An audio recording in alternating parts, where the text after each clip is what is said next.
Hi, I'm Tim Zacharias with Cougar USA and your host of Building Value. My guest today is Al Whaley, Director of Engineering and Maintenance for NRG Park. Welcome to the show, sir. Well, thanks, Tim. Glad to be here today. Awesome. Well, Al is a very special guest because he not only is he my first Emmy Award winner on the show, but he's also the first Olympic gold medalist. So very excited to have him on the show today. We're going to be talking about how he got those medals in cycling, also how that mentality is translated over into the building operations world, and his outlook into 2021 for events at NRG. On Building Value, we go behind the scenes of building operations to showcase the people and products that make buildings work and the value they bring to the community.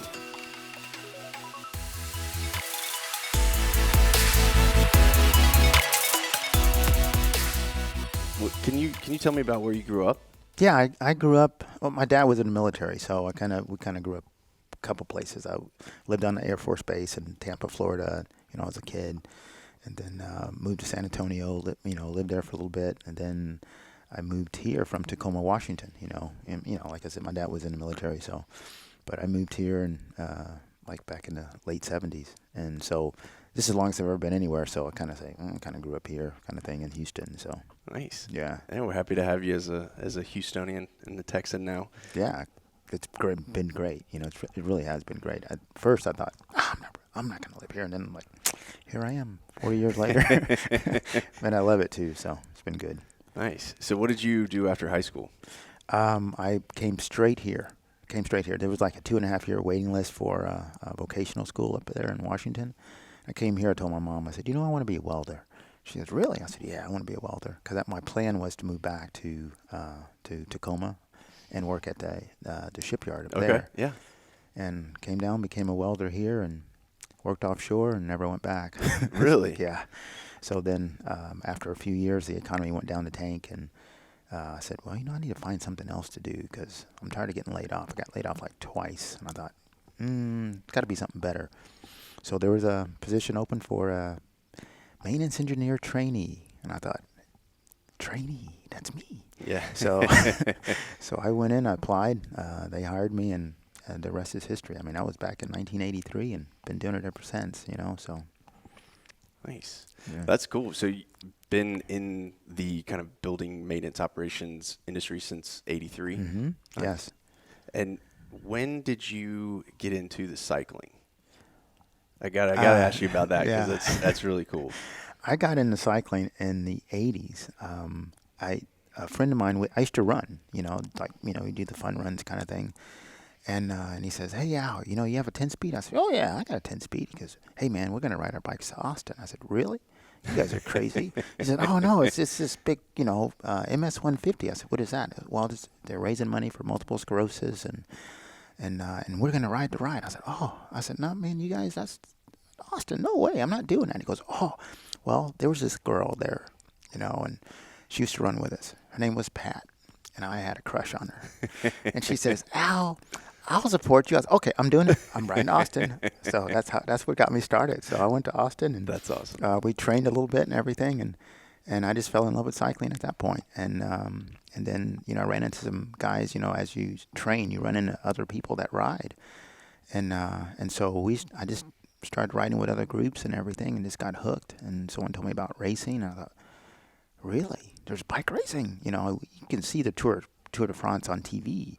But back then, it was just on TV. They had it on Sunday, Wide World of Sports kind of thing. So I only get like an hour of it. So I was like, really? So I just started, picking it up and getting it with other people. And I got hooked. And next thing you know, I was riding for the Woodland Cycling Club. And, just kind of went on from there. But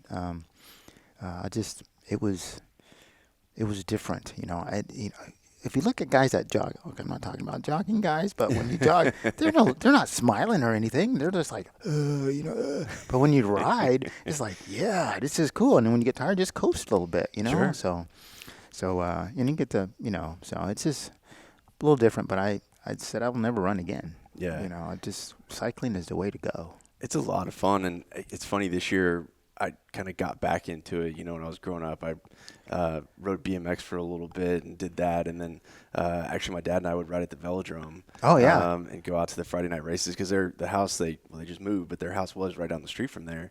And we would go rent the bikes and do it's the fixed gear, no brakes, all that. And I mean, I have a scar on my knee still from falling, from clipping a pedal going too slow and, sliding down the curve and all that. But it's wild to ride that and to watch it. But it was kind of cool to get back into it this year because my oldest son, we got him a new bike, and all of a sudden we couldn't keep up with him on feet anymore. Yeah. So, I went and got a new bike, and of course sweet. My wife was like, happy early birthday / Father's Day, here you go. So I rode a ton this year. I think a lot of people did, but it was a lot of fun, and like you said, a lot more fun than running. For oh sure. my God, But I mean, you had some real success too. I mean, winning Oh, championships and doing all kinds of stuff beyond a hobby, right? Yes. I mean, I never imagined at the time that I'd be. Once I started racing, and then I learned about the track. They had the Olympic Festival here in '86. Right. That's why they built the velodrome. Right. That's right. And so I went to go watch those guys, and I was like, dude, this is awesome. I mean, to see the track and how they're staying up, all that kind of stuff. Like, oh my God. So I ended up getting a track bike, and I bought one. It's kind of weird how. Because the way the internet is now, we didn't have that back then. Sure.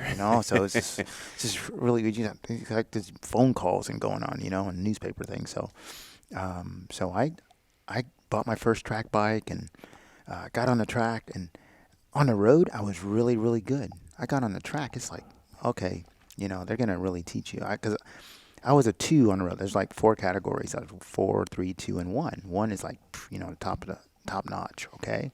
And so but you start the same categories when you start on the track. No matter what you are on the road, you got to start from scratch on the track.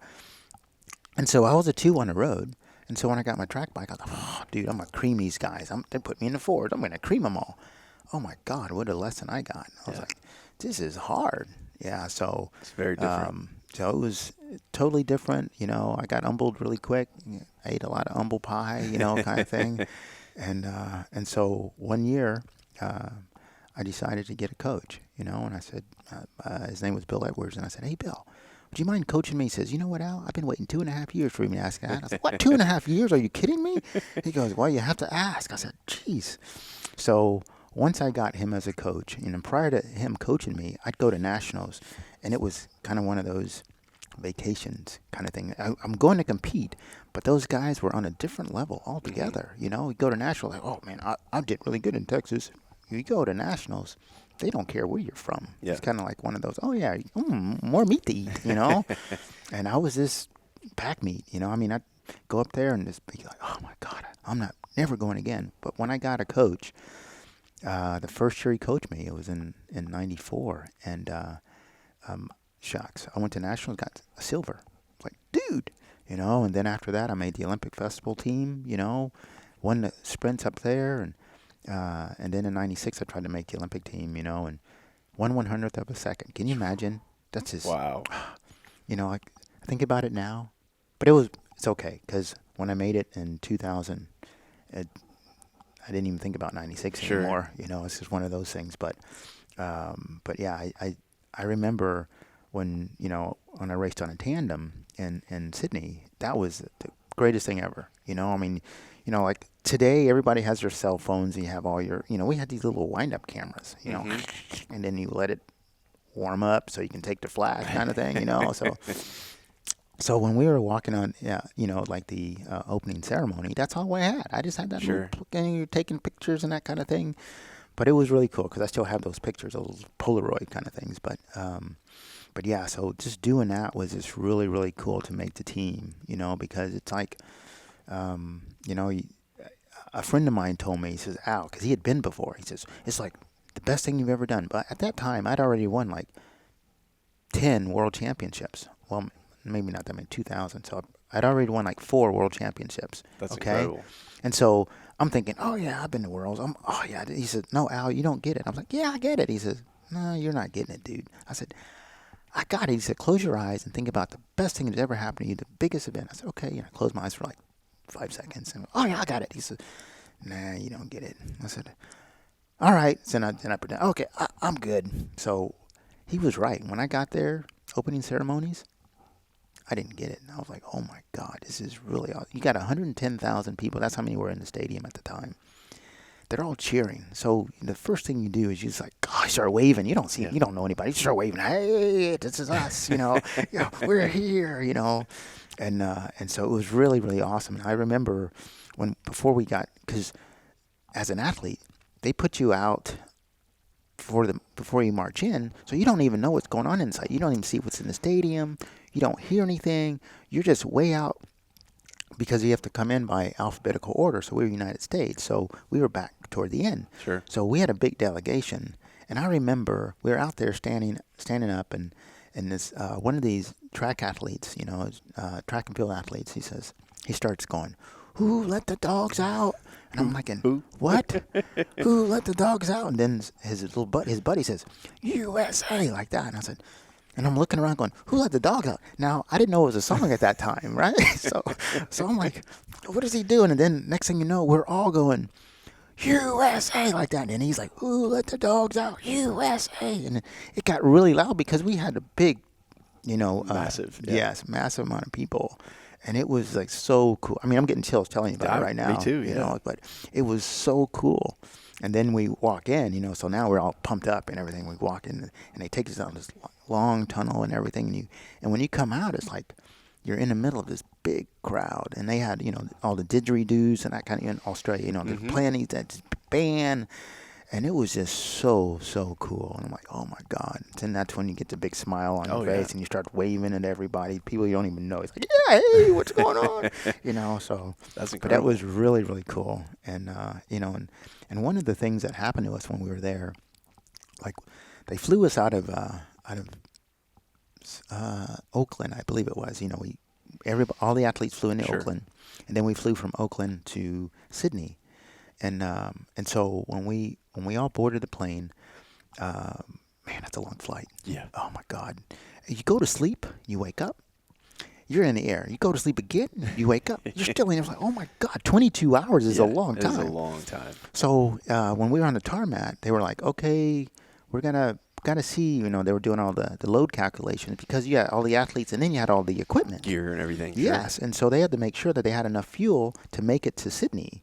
Otherwise, we're going to have to stop in Hawaii. They didn't want to stop in Hawaii. They wanted to see if. So we're sitting on the tarmac, and then the pilot finally comes back and says, "Okay, we're good. We're gonna make it all the way." It's like, okay, cool. But I didn't know it was going to be like 22 hours. Oh my God! So we finally get there. We go to the Olympic Village, and my tandem partner Pam, she's blind, of course.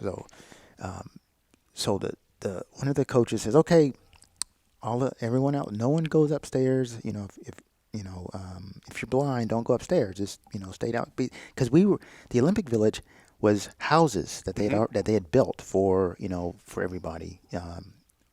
For like a residential place, okay, and they had condos and everything else. But the people that bought them could not live in them, so they were all brand new.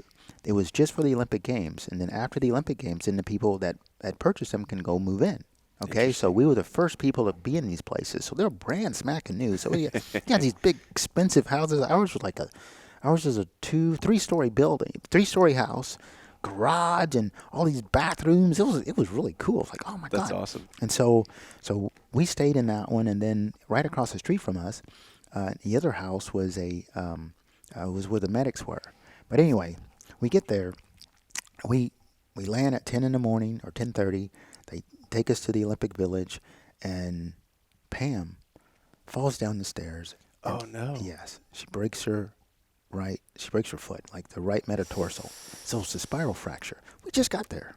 So I'm thinking, oh, it's over. Well, I couldn't say anything. I wasn't thinking anything because I didn't know about it at the time when it happened. They had kind of hauled her off, and I didn't know. I didn't even know what happened. I was like looking at the room, ooh, wow, that kind of thing. I was just on my own. And then one of the other athletes comes over and says, "Hey, Al, you hear what happened to Pam?" I said, "No, what happened to Pam?"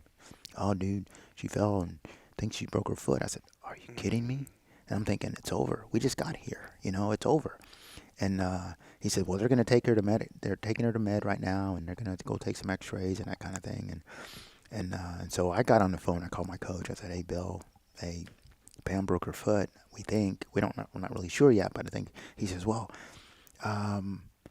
wait for the results. It may not be that bad. I'm like, oh, but Bill, it's, he says, well, I'll tell you what, you guys need to do some ILTs, which is isolated leg training. He said, it made sense to me. Okay, it's kind of weird, but he says, just tape her foot to that pedal. Is what he said. Oh, said, wow. yeah, tape her foot to the pedal, and it'll be fine. I'm like, yeah, we'll tape her foot to the pedal. Now when I think about it, I'm like, oh, that was so stupid. But anyway, so so they haul her off. They go to and take X-rays and everything, and I have to get all her stuff. Now I have to go because we just got there. So they give you all the clothes that you have to wear for opening ceremonies and all this other stuff, and then all your warm-up gear, everything. So I had to go get hers and mine, and it's like a 2-page list. It's huge, and so I had this big. You know how big these Walmart baskets are, or whatever, or the Sam's baskets. Mm-hmm. So I had 2 of those. One for me and one for her. And so I give them her list and my list, and they start because you go shopping. They're right. taking you around, and so you get the little checklist. And so when I get back, she's back from hey, Pam's over in the medical building. I said okay, so I go across the street, and I hear her doctor say, hey, Pam, look, it's a spiral fracture. It's just your right metatarsal, right on the outside, that outside bone, and but the way your shoes are, you have carbon soles, and you're not going to do any more damage to it. You can't do anything. He says I'm going to appoint Jeff with you guys. He's a physical therapist or occupational therapist. He's going to ice your foot. He's going to tape it every day, and he's going to put your foot in the shoe. He's going to be with you guys all the time. So we're assigning him to you guys. And he says, so if you guys had any aspirations for going for gold, you should keep those aspirations. He says, but the only thing is we can't give you anything but ibuprofen. Oh, because of the... Yes, the drug thing. Yep, yeah, okay. So we can only give you ibuprofen. And but, the only thing that you have to determine is what's your pain threshold. But if you had any but you're not going to do any more damage. And when he said, you can't do any more damage and keep your, your hopes for a goal, I said, okay, Bam, come on, let's go. Let's go. We got this. We got this. So, and so, and one of I think the biggest, how can I put it? I guess the biggest thing that was to our advantage was we had 10 days before we had to compete. So we got there 10 days early, and so we had 10 days before we had to actually do anything, Sure. compete. And so that during that 10 days, we were able to ride. We only missed 1 day of training because of that. That was that first day. That was it. But we got on the bike. We did our regular training, but we didn't push it. Mm-hmm. It was just one of those things. And Bill had given me a schedule of things we needed to do each day, that kind of thing. How many miles we needed to ride and how many efforts we needed to do, and so we didn't do really, really hard efforts, but because you wanted to be peaking at that time. Sure. Okay. And so it was like, okay, so the last day, like it was the day before we had to compete, and the U.S. on the track, each delegation, each country gets an allowed amount of time. And so we got an hour and a half. Okay. And so the last day that we went to the track before we had to compete the next day is like, okay, Pam, we need to see how it's going to work. Sure. Tomorrow's a big day. She says, okay. So we were on the track, and I said, okay, so we're going to do a sprint, and I just want to make sure that give me everything you got, And so when you're on a tandem, and ironically, but between Pam and I, we were so close in the sense of we were so in sync with each other mm-hmm. that I knew if anything, if there was anything wrong, I could feel it with Sure. her. And so we did our first sprint, just kind of a warm-up thing. And I said, hey, it feels like you're pedaling in squares, because when we're in sync, I don't even know she's back there, okay?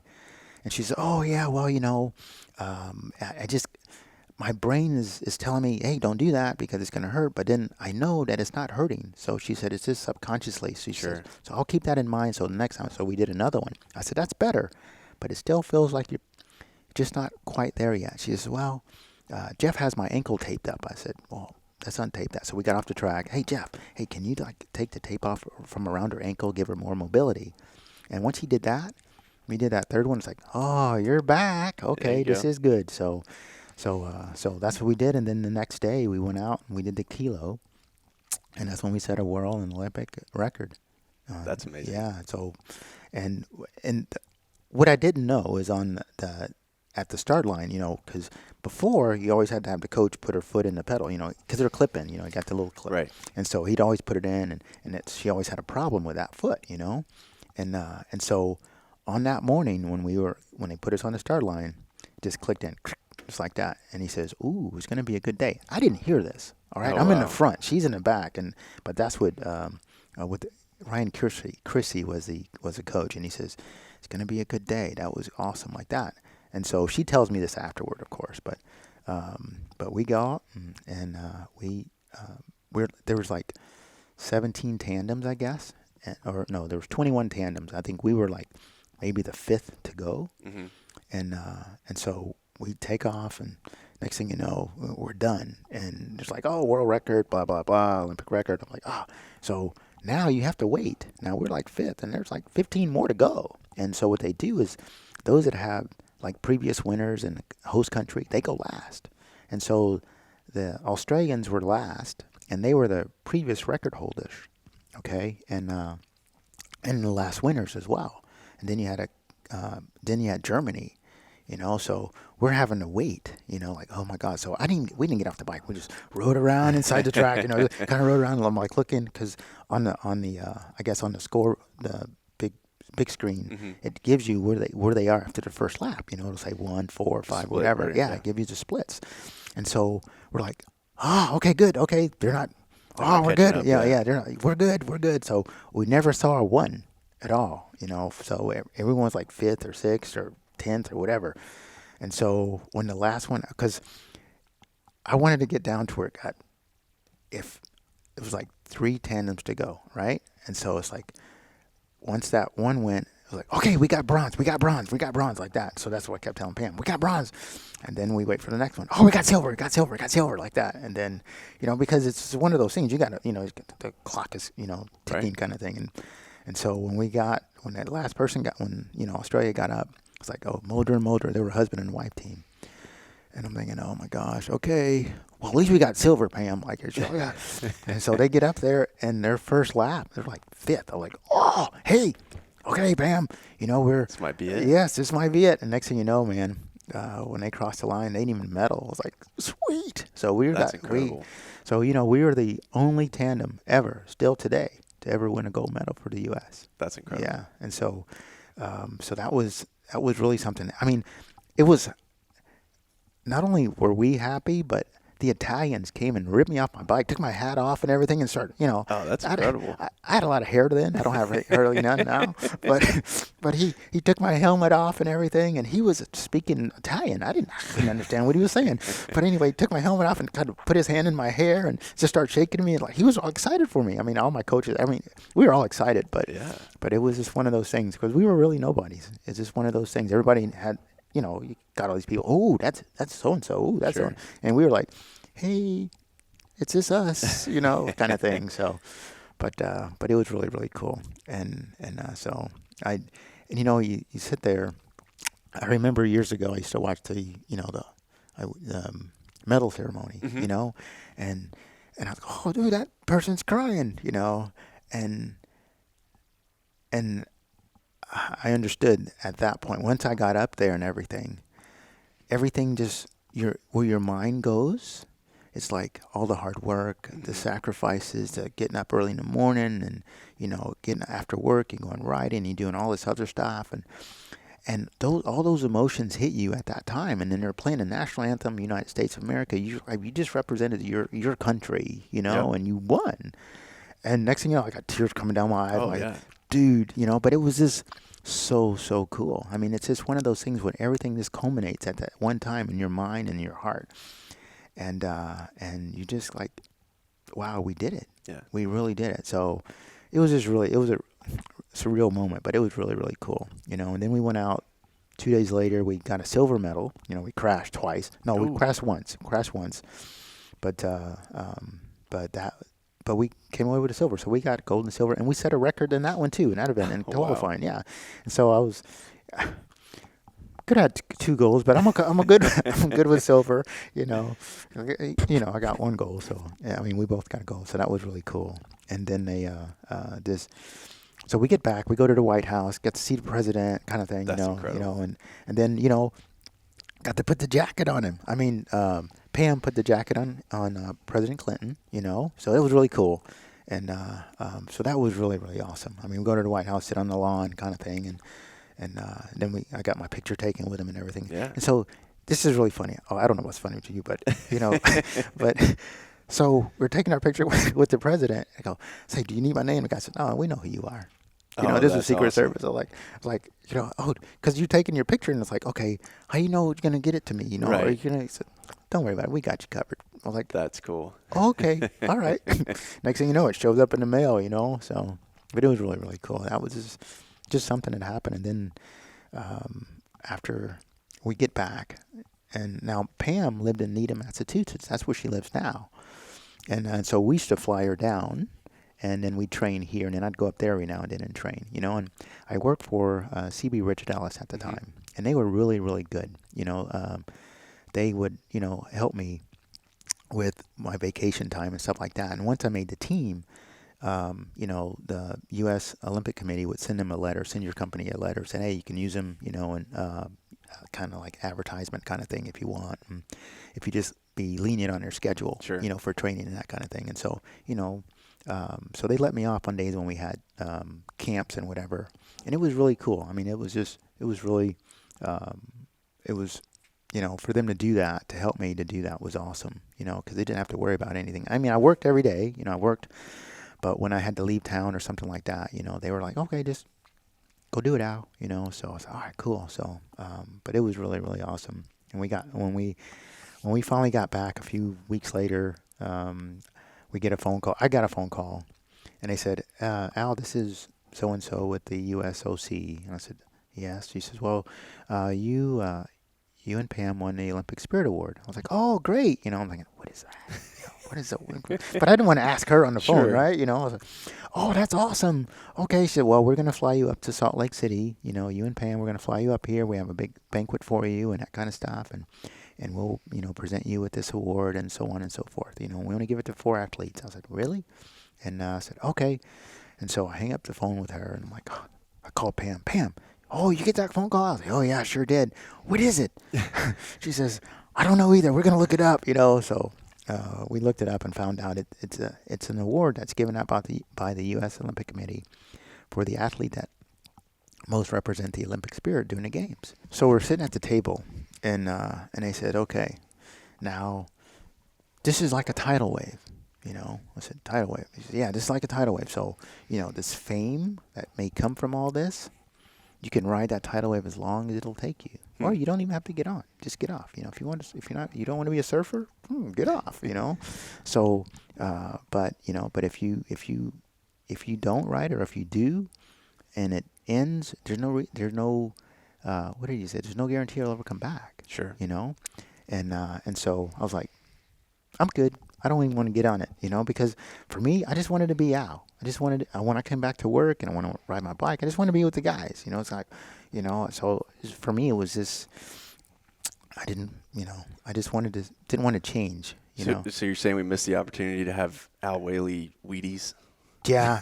Well, Laura was on the week. Oh, so there's a girl in the Woodlands. Her name is Laura Wilkinson, and she and I, we talked at that time a lot, and she's such a sweet lady. She was a diver. Okay.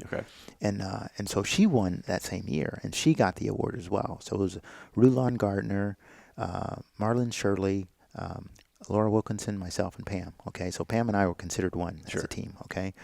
And so So she got it, and she got on a Wheaties box, and so she sent me one in the mail. So she signed it and everything, and That's so cool. I got a Wheaties box, with her signature on it and everything. Oh, so it was really, really cool. So, but no, I didn't. No Wheaties box for me or for Pam and I. But we did get in there's a magazine for the Olympic athletes that for drugs and that kind of stuff like that. So we are in there, so. Like, oh, cool. All right. So they have our picture when we're on the track and that kind of thing, so it's, or no tobacco or something, one of those things. So that's the closest we got to a Wheaties box. That's incredible. I mean, just to even get to that point of having the opportunity to try out for the Olympic team is such a, small group of people then to actually make it and then even compete to win an Olympic medal is incredible. So, thanks for sharing that story. Oh, you're it's welcome. Amazing. Yeah. Oh, it was fun. It was fun. I mean, just to be able to do that was really, really, really cool. So you mentioned working for CBRE during that time. And so how did, anything from your training or kind of that mentality to be able to be that focused to do anything? Does any of that translate over to what you do day to day, you think? Oh yeah, I think so. It's one of those things where there's no room for excuses. It's one of those things you put your mind to it. You wanted. When I started over at where I'm at now, I'm at NRG Park, and I remember I called all the guys together. It was like my first week there, and I called the guys there, and I said, "Look, guys, so I have like 4 or 5 different departments." And so I called each department in by themselves, and I said, "Look, guys, look." I said, "Have you guys ever been involved or in a room when a contractor may come in, and then they leave, and the receptionist or whatever, and says, 'Oh man, that company sucks,' because it's the work that the guy did, And I said, I don't want that here. Sure. I said, we are at the time, and we still are at this point, we're the largest park of its kind in the world. It's 350 acres. We have 4 venues, that kind of thing, 26,000 parking spaces.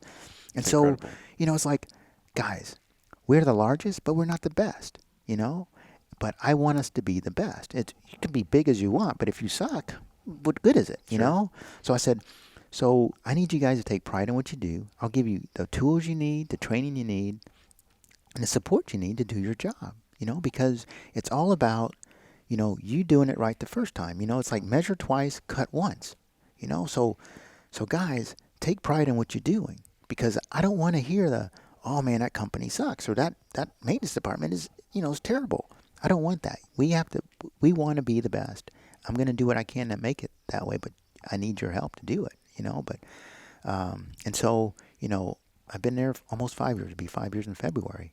And we've made some big strides there. There's, guys are very well trained now. I have some really good managers at the place right now and stuff. And everybody's working together. I mean, we've made some tremendous differences. We do a lot of things in-house now that we used to have contractors do. But the guys, and what I would tell them is, look, if I can train you and teach you to do this without having a contractor do it, you become a greater asset. Sure. And so it helps you in the future, and so we have categories now, I guess, or levels, there's like a tech 1, 2, 3, and 4. We didn't have that when I started. So I rewrote all the job descriptions. I made them in categories, so then in that way those guys they move up to the next level, they get a raise. If I can justify that, they move up to the next level, they get raises instead of being at the same level the whole time.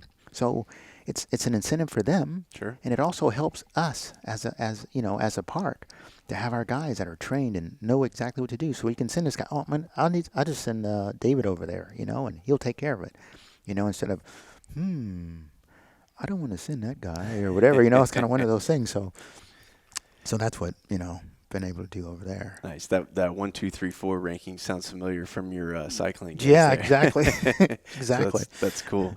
So you touched on it a little bit, but you're the director of maintenance and engineering for all of NRG Park. That's and, correct. And I mean, I didn't realize it was as big as you said, but what all does that encompass? All right, so it's the central plant. We have a central plant over there. We have 20,000 tons of air conditioning. That's massive. Yeah, and that's just one of the plants. We have another plant that's 1,500 tons, and so that that. A little more modest. There. Yeah, exactly. Got 2 chillers over there. And the other one got 10 chillers, 2,000 ton chillers. And so the big plant controls the AC for the AC and boiler, and heating for the center and the stadium. Okay. And so the other plant is for the arena. Okay. And so it just takes care of the arena, but it's for those other venues, for the center, and we're like, we can have like 6, 7, maybe 8 events on the same campus, at a time. We've had gun shows and we've had, Comic-Con and all this other stuff. I mean, we have, gym and jewelry and, the RV show. Yeah, the RV show. You got one. all kinds of stuff there, and so, and like how can I put it? You can be over in the arena, and you can have like we had a gun show in the arena, and then we had, a big, like we had, was it? Let me think of his name. I can't think of it right now. But anyway, we had the president was in town, okay, at Modi, okay. So we had Modi and the president was in town, and we had a gun show on the same campus. Oh, wow. Yes, we had to fence everything off, so we did all that. So it was just one of those things, but we were able to do that. Sure. I mean, the park is so big to where it's like, hey, you're in a different town. Oh, you're over in the, Missouri City, not really, but still, you just kind of separate it with fences and everything. But we had like 50,000 people in the stadium, or more, and they were all invites. And so to have the president, there in NRG with Modi, and then it was this, and then you have the gun show going on at the same time, and all this other stuff. I mean, so there's things we can do there that is just really, really awesome, and you never know. I mean, it's like, oh, we have that going on too. Yeah, there's 2 local. I guess it's BOMA and HAA have had both of their expos on the same day at the same time in the same place. Yes, and they're different halls. And yeah. And you just you go down one and you skip a couple halls, and then oh wow, they're just right down here. Yeah. So yeah, and the facility, we have so many. Like our ops guys are just incredible. They set these things up. They'll close all these air walls and they'll separate everything, and they're the little, when you see a duck swimming, it's just all calm and collective, but you don't see his feet underground, just like, underwater, just pumping like that. Sure. And that's our guys. That's our, our ops guys. I'm not in ops, but those guys, they're working all the time. I mean, that's just one of those things. We had the Texans game 2 weeks ago, okay, and so the Texans played that afternoon on Sunday. Monday morning, we had the field covered, and they were putting in for Disney on Ice. Oh wow. So. I mean, we've had like Monster Jam, okay? That's a fun one. Yes. So Texans come in, they leave, we cover the field, put all the dirt in, everything else. Next day, we have Monster Jam. Monster Jam is over, it gets over that Sunday or, that Sunday afternoon. Monday morning, field's clear, all the stuff is gone, field, they're got the turf all ready for the Texans to come back. So, I mean, they do all this stuff in just a matter of hours. I imagine it's a little easier now that they're using the artificial turf than the actual trays. grass. Yeah, that was a nightmare. So, yeah. I guess you still do that for some of the soccer games, though. Soccer games, we bring it in. We do bring the grass, and they'll purchase the grass, and that's only and it has to last just a couple days. Sure. You tear it out, and that's it. You don't, it's not, it's trash kind of thing. It's like weird, but that's the only time that we do it is when we have soccer games in the summer. It just comes in, they bring it in, and we water the grass kind of thing and keep it, nice. They'll paint it kind of thing, and and then when that soccer game's over, it goes away. Yeah. So and it's wild how different the stadium feels for some of the soccer games than some of the football games. I mean, Texans games get crazy and it's all this other stuff going on. Right. You get soccer fans in there, especially when you had some of the I forget which. I guess Mexico. it was like the Gold Cup where you'd have like back-to-back matches. Yes. You'd have like 4 different fan bases. Oh my and they're God. all just going nuts. Yes. It's a kind of electric feeling. In there. It's really cool. The last one we had here, oh my God, when Mexico won, that penalty kicks, okay, and so we're like, oh my God, this is. I mean, it got really crazy, but we have the most broken seats. And just when we have soccer games. I mean, we can have Texans games all year long, rodeo going on, nothing. But you have a soccer game, we lose so much equipment. I mean, seats are gone. I'm not gone. They're not even there. They're like, I don't even know how to get them out of the stadium, but they're not even there. It's like, oh, I got my seat from NRG, man. I mean, like, tuck them in their jacket. I don't know how to get them out of there, but the seats are just gone. They're gone. That's crazy. So our guys are gone. Dude, seat's missing, man. What? What do you mean the seat's missing? It's gone. It's gone. And that happens at soccer games. I don't know what happened, but they must bring their own tools or something. I don't know. But soccer fans, I think globally are just, take it to the next level. I'm a huge soccer fan, so that's hilarious. Yeah, they do. I mean, they set off a smoke bomb. I'm sitting on the, we're on the sideline, and the next thing you know, like, sets off the fire alarm. I'm like, oh my God, where'd they get that at? So like, it's like, geez, but yeah, soccer. But it's like you said, it's really electric. It's like so much passion. Yeah, it is, and it's cool. I mean, because they cut off at a certain time. They have to cut off all the beer sales and that kind of stuff. I think it's the 75th minute. Yeah, they cut all that stuff off. Well, the last one we had when they won at the last penalty kick or whatever, there was stuff flying in the air. I know it wasn't beer, but it was like, ooh, I'm glad I'm not over there, But it was just, it was crazy. But yeah, soccer games they're really cool. I mean, they're exciting, and people really get into it. So yeah, you're right. But like I said, we lose it. They tear up a lot. Get rowdy. Yeah, I guess. After hearing this, I'm a calm soccer fan in comparison, but I do like it a lot, and it's always fun to go to the big international games when they come to NRG to see that. And my friends that aren't necessarily as big as soccer fans, I'm like, you got to come to one of these games when people come in town, because you just can't describe it. So. You can. It's crazy. It's crazy exciting. It's really good. Hopefully. Maybe we'll see 2021, man. Maybe we'll see some World Cup matches. Oh yeah. What is it, 2026? Yeah. When it hopefully Houston's in the conversation. I think we're in the hunt. That'd be very cool. Oh yeah, boy, believe me, we're trying to prepare for it right now. So because we've had, and that's the thing about Houston, we're so diverse. And we're the most diverse city in the United States, and so it'd be crazy not to have one here, Agreed. And so especially with how well the Super Bowls have gone. Oh, I know. I mean, geez, overtime Super Bowl, first one ever. Hey, right here in Houston, NRG Park. I mean, think about the Final Four we had in 2016. That was amazing. Yep. Final Four. I mean, it's like last second shots both times. So it's just. Yeah, so we've had some really, really good events here. And so NRG is like, come on, everybody, just come here. If you want to be excited about things, come to NRG Park. There you go. So how many events, and obviously this year it was different, but how many events do you typically have in a year, do you think? We have over 500 events a year. Over 500? Over 500, yeah. It's between 500 and 700 events a year. That's incredible. And so out of all of those, what would you say is your favorite? My favorite? Or some of your favorites? The concerts are really cool. I mean, the best concert I ever been to was at NRG. It was actually, there's two.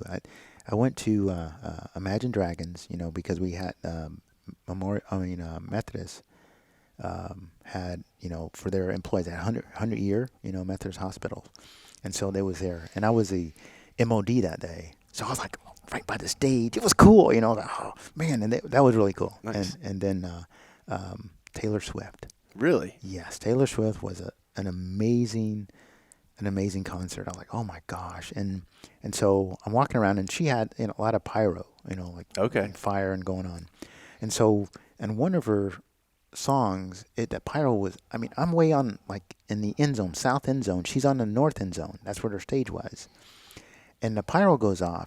I can feel the heat. Sure. In the south, and I'm thinking about the roof. It's a fabric roof. I'm like, oh my God. That's me, I'm like, okay, so I'm just standing there. I'm recording it, going, okay, this is the area, so it catches on, but roof is fine. But I was like, that was like a panical moment for me. Sure. I was like, did we test that? I think we did. I was like, it's one of those things. But that was the best concert I'd ever been to. Those two. I mean, she was such a performer. And then Imagine Dragons was pretty cool too, and that was because I was so close, that was it. Yeah. Like, ooh. But yeah, so the concerts were really, really cool for me. when before COVID hit, going to a Texans game, and be able to go on the field kind of thing was really cool too. The Super Bowl was the best, but I was still a chicken, can I go down there, kind of thing. And after the game was over, I went down on the field. I was like, man, I should have came down there earlier, but it was really, really cool. So that was cool too. So I've been, just being there, you have so many amazing moments, and I'm young. I mean, well, in the sense of in this field, because I worked for the medical center before, as the same kind of position, assistant director of maintenance and engineering. I was assistant over there, but over here, this is entertainment, Right. kind of thing, and so there's things that you see and that I never would have thought. You never see it in a medical center, of course, but over here it's like, oh my God, I can't believe this, because it's so different, but it's so amazing. I mean, every day is different. Every day is a new experience for me. I mean, I love it over there. It's like, people talk about their dream job. For me, this is what it is for me. Sure. It's like, oh yeah, whatever. So, it's really been an amazing place for me to be. I mean, you work all these years, and you never know that, how things are going to turn out in a sense. And for me, this is perfect, perfect for me. I mean, it's the right time in my life and in the right place for me. It's like, and I think for the big part of it is the leadership. I have essentially three bosses there. There's a general manager, assistant general manager, and the senior general manager. And they are the best. They really are. And my first day there, I remember the GM calls me in and says, "Hey, Al, here, have a seat." And so it's him and my boss, the assistant GM. And so he says, "Al, you know what? You're going to hear a lot of, we didn't do it this way, and, why are we doing it this way and why are we doing that?" And he says, "That didn't work. Okay? So whatever you think we need to do to make this park better, that's why we hired you. So just do it." That's awesome. Yeah, and that just changed everything. It takes the handcuffs off. You just want to do what's best for the park anyway, and it's not about me. It's about the park, and and I look at it this way too because it's Harris County, so it's my tax dollars. So I'm not going to waste those things, Sure. So, anyway, it's not only my tax dollars, but everyone else's. So it's it's a responsibility, and so I try to do the best I can to make that park the best, and and be a good steward of what you guys have put us in charge of. So Absolutely. but it's the leadership is just. I mean, it comes from the top, and they've allowed that to happen to where we can be the best. They give us the support we need, and so it's been really great for me. I mean, it's been, like I said, it's my dream job. Yeah. I can't think of working anywhere else. Yeah, it's definitely a cool office to go to. Yeah, yeah, exactly. So you mentioned working in the Med Center, and we do a lot of work in the Med Center, and pretty familiar with all the equipment and everything that goes in there. What would you say is kind of one of the changes when you left that environment to NRG Park with kind of these bigger facilities, different types of facilities? What are some of the things that are happening behind the scenes they're different, or maybe people don't think about that it takes to make, even just to turn the lights on or just to have the building function? What's different there? Medical center, you had 54 institutions. Mm-hmm. Okay, and so they were all responsible for their own little thing, like MD Anderson, Texas Children's, that kind of stuff. I worked for TMC, which was, Texas Medical Center Corporation. So we owned all the streets. So there's 26 miles of streets there. We owned garages and parking lots and a couple buildings, but not very many. Okay, and so it's 1,200 acres. The medical center is, and so I was responsible for all the street lights and all the garage, the utilities underground. Sure. We had TICO, which is a co-op. Yep. And so that was all my responsibility. It's 1,200 acres. You have to deal with this institution, that one, that kind of stuff, get them to agree to do this and that kind of thing. Yeah, I know, right? Pulling teeth. So that's a little different. Now here, it's 350 acres, all in one little spot. And we have 4 venues. We have parking lots, that kind of stuff, fountains and whatever. But I can focus on just this, and I don't have to deal with 54 institutions. It's Sure. just, we go to Harris County, sports conventions. Hey, we need this or that, things that are not that's not budgeted in a sense, but things that are budgeted, I write my budget each year, you plan, you forecast out and so, it's all about retaining, the equipment in good condition, so, when it comes to pumps, chillers, I put things on contracts kind of thing to where, we can maintain those things and so it's a lot easier because I can focus just on us. Sure. I don't have to worry about anyone else. And so having the ability to, hey, we got a chiller go down. Oh, let's get it fixed and let's take care of it. We have an event coming up. Okay, well, let's prepare for this event. And there's things that you can do here that I couldn't do in a medical center. Here it's a lot better. It's a lot better. It's a lot better. Medical center is different because you have institutions. Don't get me wrong. Medical center was great. I thought that was, at that time when I worked, I thought, oh, this is great. But when I came over here, I was like, ooh, this is greater. Yeah. Yeah, and there's an extra level of stress in the med center because you are supporting hospitals, yes. Right? And yes. That's, a lot of the way that we've even structured our company and the products we supply and in the way that we have our service techs and the after hours and all that's all geared to, support the med center because you have to be able yes. to respond and keep them up going. And not that any of the other buildings we don't, we want to be able to provide the same thing, but in a lot of ways we kind of set our standards based on, what serves the hospitals. And so I'm sure, you're able to take some of that mindset over to NRG because you're probably under very, strict yes. timelines and, yes. and events. People don't want to show up to NRG for a Texans game and hear that the AC isn't working. Exactly. Yes. They're like, we have a roof for a reason in Houston, right? I think, what was it, the first time that it was open was it this season? Yeah, we opened it on our second home game. Yeah. And that was the first time it's been open for a game since 2014. Yep. Okay. And so, a lot of people are like, oh, you never open the roof. Well, we do open it, because we have to exercise it all the time because we have to open it for soccer games because we have to. Right. Put it in the grass. Mm-hmm. Have to put it in grass. This year we didn't have one, but every year we exercise the roof, and so even when we don't have an event going on, if it's open, it's a pretty day out. Right, let's go open a roof and we'll open it, because you have to exercise it, and so, but the only reason we hadn't opened it in that time period is because it's a coach's decision, and so, okay. Yeah, it's a coach's decision. And so, at the time when Coach O'Brien was there, it was the home field advantage. It's louder, it's really loud. Yeah, it's loud in there.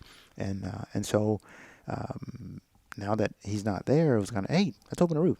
Okay, well, now I have to call guys in. Okay, guys, you got to come in, got to work this day. We have to open the roof.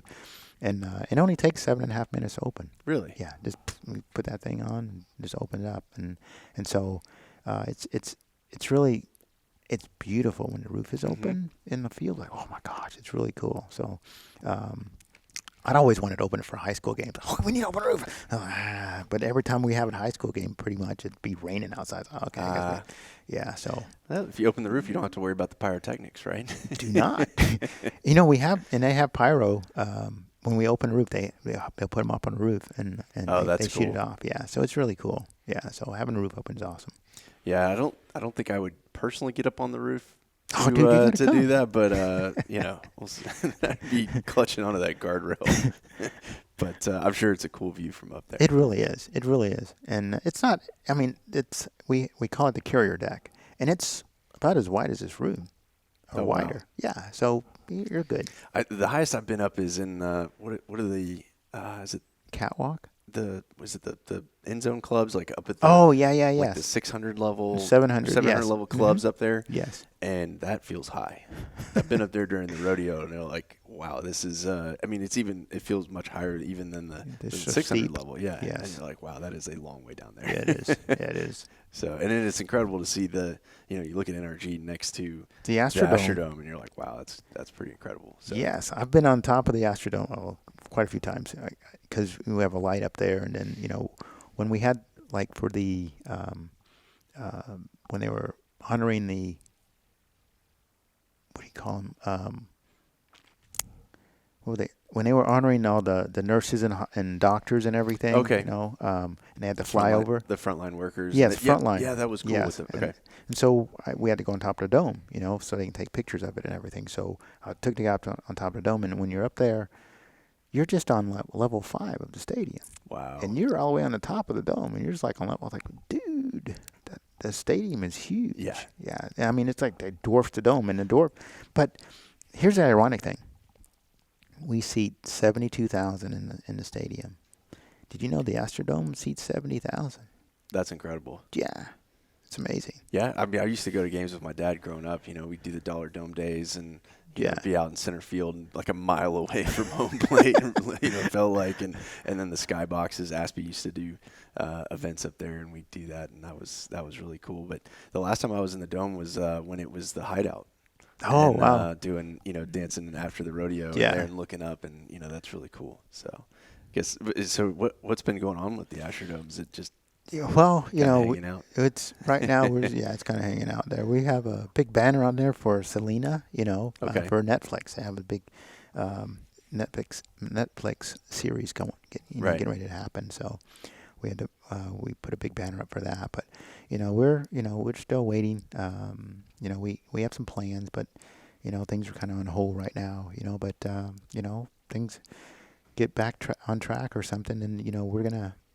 The dome will be open again one day. It'd be really cool to see it repurposed into something. I mean, it's such an iconic building. Oh, yeah. Hope to keep that going. I mean, I know there was like a kind of a revitalization project.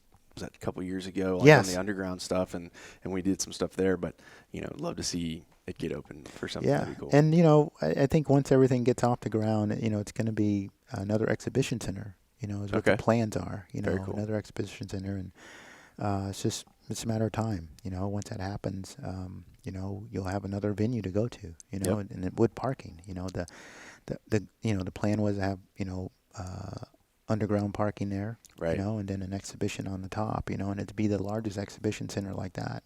In the United States, I think. Right. Because the dome used to go down, right? Yes, it still does. So okay. It didn't get. I thought they were raising the floor up. They will. Okay. They will. It just hadn't happened yet. But they're going to raise the floor to be underground parking, and then that top floor is going to be, your exhibition space. So it's going to be huge. I mean, you think about the center. You can open all those halls up. You have this big old center space, but in there, the height unobstructed. Is, exactly, and the height. You got over 170 feet or something. That's cool. You can build a carnival inside, So, and we still use the dome now. I mean, we use it for the rodeo because we get our power from. Guys go to the wine garden, wine garden gets its power from the dome. That's cool.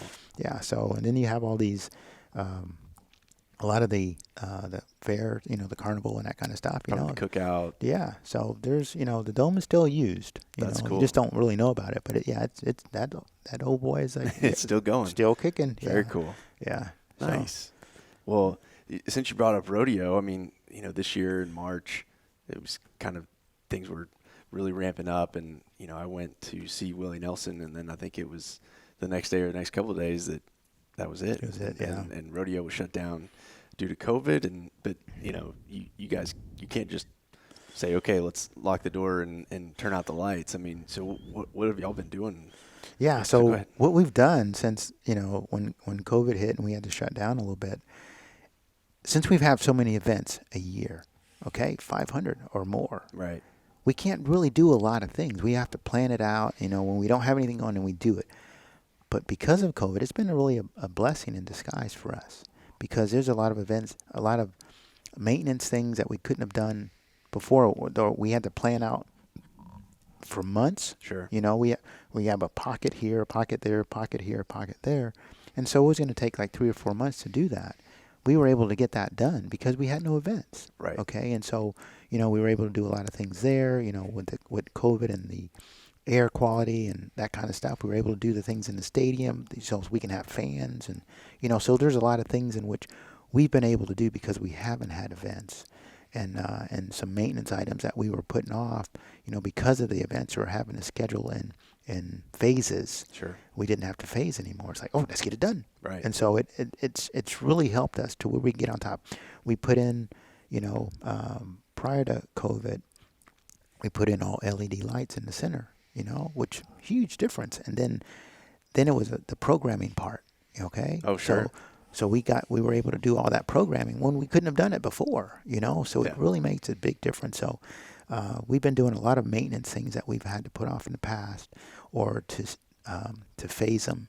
We didn't have to phase now, and so it's made a huge difference. With the parking lots, and we've had a lot of the parking area redone. So when you come to the lot now, I got a parking space, kind of thing. I can see the line, So, I mean, we've had a lot, because we had a lot of ponding and stuff like that. Okay. And so they've come in, they've ripped everything out, and so we've been doing a lot of maintenance things that we wouldn't ordinarily be able to do in this timeline. So it's been a blessing for us. We hate that we don't have any events because it's we're event driven. Sure. And it makes money for Harris County and that kind of stuff. So we've tried to get as much done as we could. We've been able to, if you go in the center now, we had a center refresh. Okay, so we have new carpet, paint, the whole works in there. All the meeting rooms are all done. You go in there now, and the way the carpet is, we didn't know it at the time when we picked it. Well, I didn't pick the carpet, but it's really nice. But when they picked the carpet, now it's down. It's social distance parking. I mean, carpet. Oh, really? It has little dots. Oh, that's every dot's funny. like 6 feet apart. It's like, dude. So they put a chair on top of a dot. So it really worked out nice. And we have a park consultant, and Bill goes, "Hey, we have this is a social distancing carpet." He says, "What do you mean?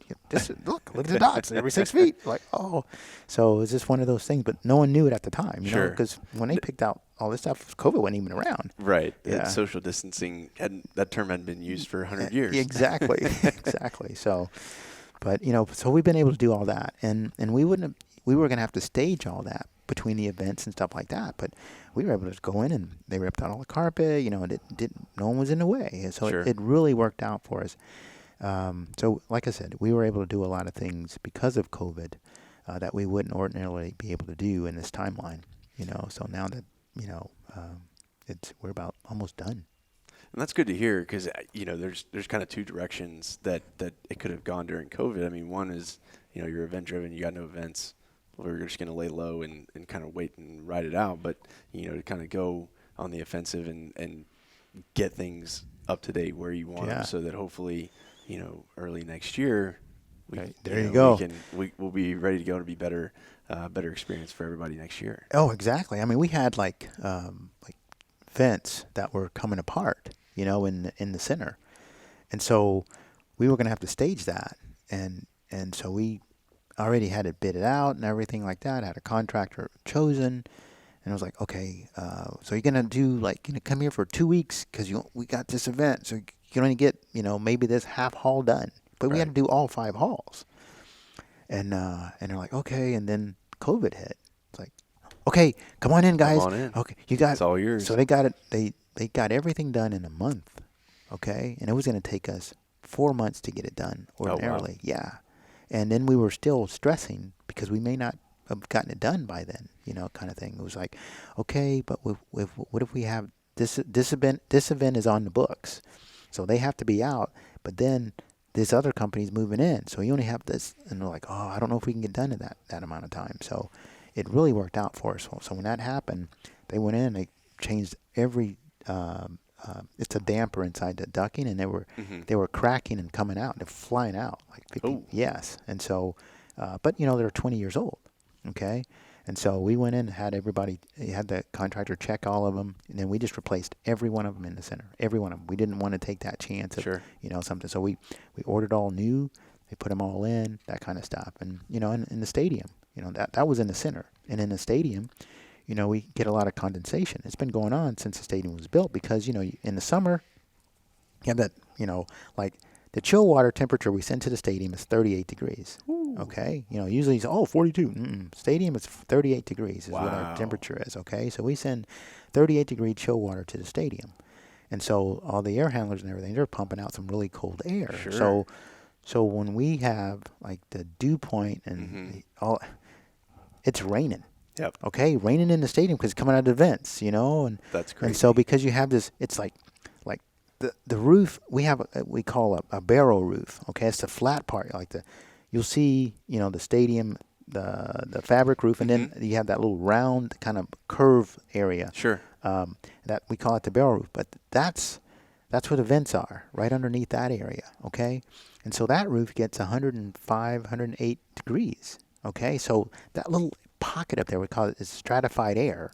In that area, it's 100 degrees. Yep. So now you're sending out, 45, 50-degree air. Yes, and it's making those vents start sweating. Yep. And they're insulated, the whole works, but they start sweating, and so people are like, hey, what's going on? Because this is what happened during Texans games, because in the summer, and early fall. So what we did, because of COVID, we went in and we did a test, and they put on these socks. They took the vents out, put these These these vent socks on. Yes, and so we put those on, did a test, had a game, nothing. Because they're not metallic, right? Exactly. Yep. Exactly. So we did the whole stadium. Oh, that's yeah. cool. So we were able to do that, before the Texan season started this year. So, had it not been for COVID, we wouldn't have been able to do that. So there's some things that, like I said, we were able to do a lot of things that we had been talking about for a while, but getting the time to do it and all that kind of stuff like that, because they had to put lifts in there, or I can't imagine the access is good up there. No. Now that I will not do. Yeah. Those guys are, no, they're on a different planet, really, mentally. I just can't do it. No. Yeah. I mean, I'm not afraid of heights, but I'm afraid of that. Yeah. Yeah, it's not the height, it's the fall. Yeah, exactly. Yeah. There's no coming back from that. I don't have any wings.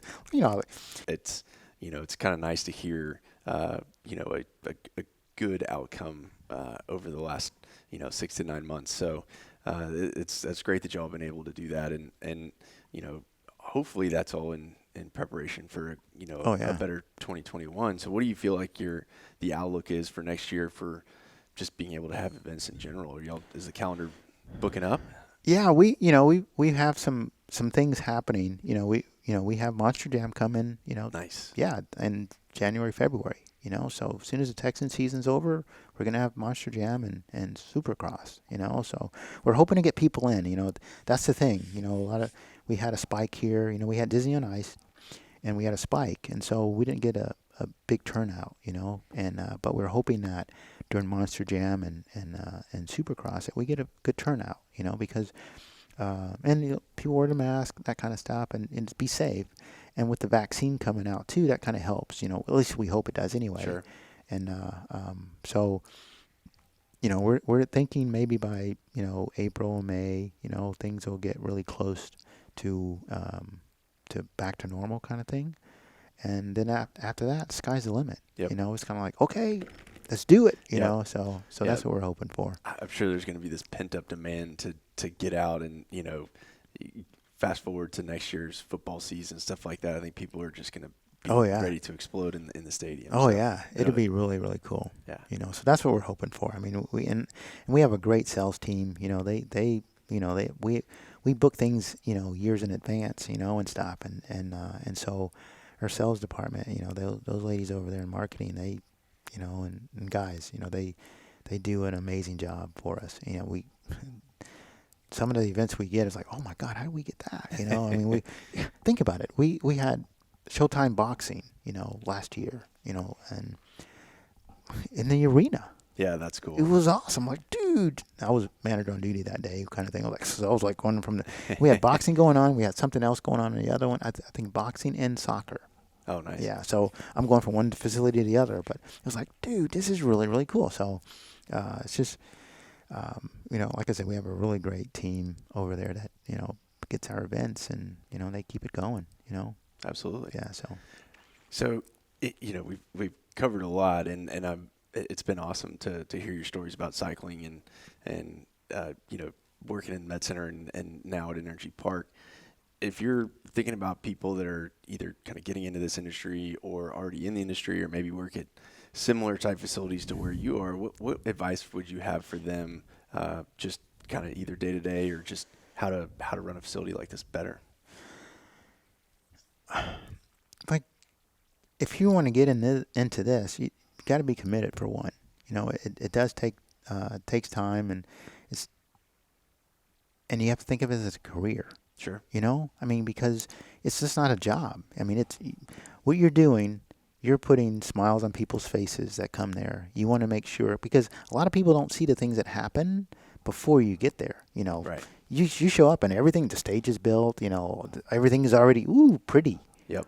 Well, behind the scenes is getting it that way. You know, to where they don't even see all that stuff happening, but you're the one that helped put it there. And so, taking pride in making sure. I did that. You know, Yep. there's times I go by the stadium now. I mean, I've been there almost 5 years. But oh, yeah, I worked there. Yep. I worked there. I mean, I do that. I still do that, you know, and there's times when I'm in the stadium and it's just taking pride in what you do and making a difference. You know, you want to make a difference. And it's not just showing up. It's doing your best. Like I tell the guys, you know, look, I want the best from you, you know, and I'm going to give you what you need, but you have to expect the best from yourself, you know. And just take pride in what you do, and it's an industry that, you know, I mean, right now there's not very many events, but when things are, you know, when we do have events, it's something you can do the rest of your life. Sure. You know, I mean, and if you got into maintenance and that kind of stuff, that's something that always gonna have to maintain it. I mean, think about it. We went through all this, but we still had to maintain the stadium, the center, the arena, the dome. I mean, we still had to work. You know, we still have to do those things because equipment break down, got to be fixed. You know, and it has to be working when you need it. You know, so this is the best industry. I mean, I was in welding, you know, for like 5 years, and that went down the tank. You know, but I've been in this since '83, and it's been greater each and every year. So, I couldn't think of a better place for me to be, you know. But if you want something, a career, something that's going to last for essentially your lifetime, get into this, you know, because it's very rewarding, and it's something that, you know, you get to use your hands, your mind, and you can be innovative. You know, think outside the box. You know, think outside the box. Just because we did it this way for 10 years doesn't mean you have to do it that way now. You know, if you have an idea, I always tell the guys too, I said, look, you have an idea, guys, bring it. I can't think of everything. You know, I mean, together we're great, but individually you're not as great as you are with a group of people. So, you know, give me your ideas. You know, I'll take them and use them, and we'll build this thing together. You know, so just think outside the box and try to make a difference if you can. So that's, for me, that's the ultimate. Just make a difference, make it better, you know? Yeah, I think you hit it on the head with the pride in what you're doing and seeing those smiles on people's faces, kind of that front impact that, you know, you show up to the rodeo and this amazing event, right? And you don't see everything that's kind of going on behind the scenes. And I do the same thing when I drive around. You know, we see all the buildings that we have equipment in, and, you know, I used to point them out to my wife and be like, hey, we got this area, and she's like, I don't care anymore, you know, and so now I'm like, okay, well, I'm not going to tell you. So tell my oldest son, like, Mikey, check it out. We got pumps in there, and he's, oh, cool, Daddy. You know, he still thinks it's cool at this point. But I'm sure he'll get annoyed with it soon. But, you know, it's well, he'll be working here. hopefully he can. You know, but you know, it is cool to be able to drive around and know that you had, you know, played a little part in making that building work. So definitely agree with that, and that's great advice. Thank you. Oh, you're welcome. You're welcome. So, well, any other words of wisdom or anything that we haven't talked about yet that you'd like to share? I mean, I kind of all talked out, I guess. Yeah. Well, I really appreciate it, and it's definitely a first to have an Olympic gold medalist on the show. So, you know, gold and silver medalist, and world champion. I mean, there's all kinds of accolades here. So, you know, it's great to have you on the show. I got an Emmy Award. You have an Emmy too? Yeah, for Super Bowl. Oh, wow. Yeah. I know. Okay, Lady Gaga. You're setting the bar very high for the other guests on the show. You know, gonna have to dig deep for some from other credentials for people to come on the show. I'm just out. Hey, remember? That's incredible. Yeah. Well, Emmy Award winning gold medalist and Director of Maintenance and Engineering, Whaley, thank you for coming on the show. Much appreciated. You're welcome. I am glad you invited me over. I mean, I was all nervous at first, like, but it's all good. It's all good. You guys are. I mean, you've been really awesome to be in, you know, be on the same room with kind of thing, so it's been really good. So Awesome. Well, again, appreciate it. And also want to thank everyone for watching and listening today. And we look forward to seeing you on the next episode of Building Value.